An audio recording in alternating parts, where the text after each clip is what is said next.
Сәлем достар, бәріміз асыға күткен жаңа жыл мерекесі де жақындап қалды. Соған орай жаңа жыл дастарханға қоюға арналған оливье салатын ерекше әсемдеп үйрететін боламын. Ол үшін бізге қайнатылған жұмыртқа, шұжық, бұршақ, майонез, тұздалған қияр, қайнатылған картоп және сәбіз, аскөк, анар және де сәбіз қажет болады. Ең бірінші кезекте қайнатылып алған картопымыздың қабығын жақсылап тазартып, видеодағыдай бірнеше тіліктерге бөліп кесіп, көбік тәріздес етіп турап аламыз. Оливье салаты жаңа жылдық дастарханның ең маңызды бөлігі деп айтсақ та болады. Жаңа жыл күні міндетті түрде дастарханымыздан оливье салаты болғаны маңызды. Және де оны қазір мен көрсеткендей етіп әрлесеңіздер, дастархандарыңыз одан да әдемі болып шығады. Картопымыздың барлығын осылай көбік тәріздес етіп кесіп, табамызға салып алып, келесі кезекте қайнатылған сәбізіміздің қабығын тазартып, видеодағыдай турап алып, оны да картоп секілді көбік тәріздес етіп кесіп шығамыз. Қайнатылған сәбізіміздің бәрін осылай көбіктап, турап, табамызға саламыз. Картоп пен сәбізді тураған кезде біркелкі болуына назар аударамыз, сонда салатымыз біркелкі әдемі болып шығады. Келесі кезекте шұжығымызды тураймыз. Оны да көбік етіп турайтын боламыз. Осылай бірнеше тіліктерге кесіп, бөлшектеп алып, көбік тәріздес етіп кесіп аламыз.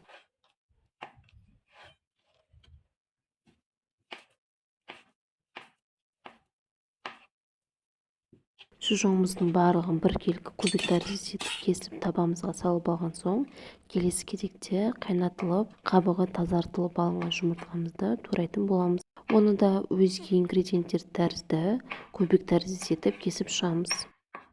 Жұмыртқа өте жұмсақ болғандықтан кескен кезде үстінен қатты баспай, әдемілеп турап шығу қажет болады. Жұмыртқамыздың бәрін турап, оны да табамызға саламыз.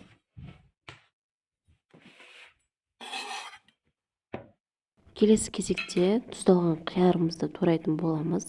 Тұздалған қиярдың екі шетін кесіп алып тастап, қалған бөлігін ұзынша етіп кесіп, бірнеше бөліктерге бөліп, көбік тәріздес етіп кесіп шығамыз. Оливье салатына міндетті түрде барлық ингредиентті көбік тәріздес етіп кесіп шығу қажет болады.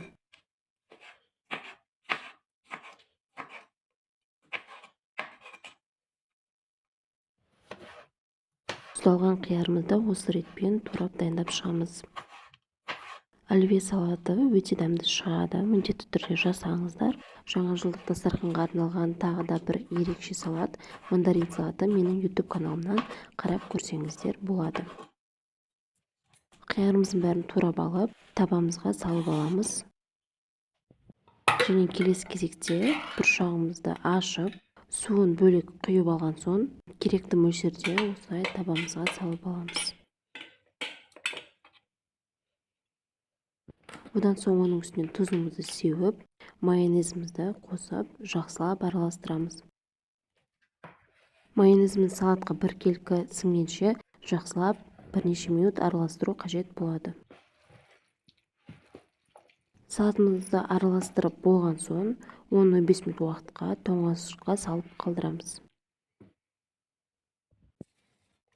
Салатымызды майонезі сіңіп болған соң, тарелкаға осындай форманы орналастырып, дәл ортасынан стақанды қойып, жан жағына дайын салатымызды салып шығамыз. Салатты форманың барлық бөлігіне жақсылап салып, біркелкі етіп салып қойған соң, формамызды абайлап шешіп аламыз. Одан соң ортасындағы стақанда ақырындап алып тастаймыз. Бізде осындай домалақ форма дайын болды. Оның үстінен жуып, тазартылып алған укропымызды орналастырамыз. Жаңа жылдық шырша тәрізді етіп, әдемілеп укропты орналастырып аламыз. Осылай болып шықты. Оның үстінен безендіру үшін тазартылып алған анарды қойып шығамыз. Анарды көп етіп салудың қажеті жоқ, тек қана сәндік үшін әдемі болып тұруға жан-жағынан қойып шығамыз. Дастарханға қоюға арналған оливьеміздің бірінші түрі дайын. Ол осылай өте әдемі болып шықты. Дастарханға қойған кезде сән беріп тұратын болады. Келесі кезекте салатымызды өзгеше етіп тағы да әсемдейтін боламыз. Ол үшін тарелкеге салатты үш бұрышты формаға келтіріп салып шығамыз. Салатымызды осылай үш бұрыштап қойып алған соң, келесі кезекте жуып алған укропымызды осылай ұсақ етіп турап шығамыз. Өте ұсақ болып кетудің қажеті жоқ, тек майдалау етіп турап шықсақ болғаны. Оны жақсылап араластырып алып, салатымыздың үстінен осылай сеуіп, біркелкі етіп қойып шығамыз. Салатымыздың жан-жағының бәріне салатымыз көрінбей тұратындай етіп укропты салып шығамыз.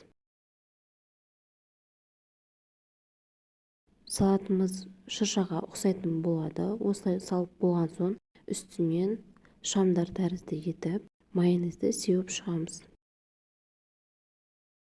Майонезімізді сеуіп алған соң, сәбізден кесілген жұлдыз шамды салаттың бас жағына қоямыз. Одан соң анарымызды жаңа жылдық шыршаны ойыншықтар тәрізді етіп салатымыздың үстіне орналастырып шығамыз. Анарымызды қойып болған соң, ұсақтап туралып алынған сәбізімізді де жаңа жылдық шырша ойыншықтары тәрізді етіп салатымызға орналастырамыз. Екінші салатымызды дәл осылай әдемі етіп, әсемдеп дайындап алдық.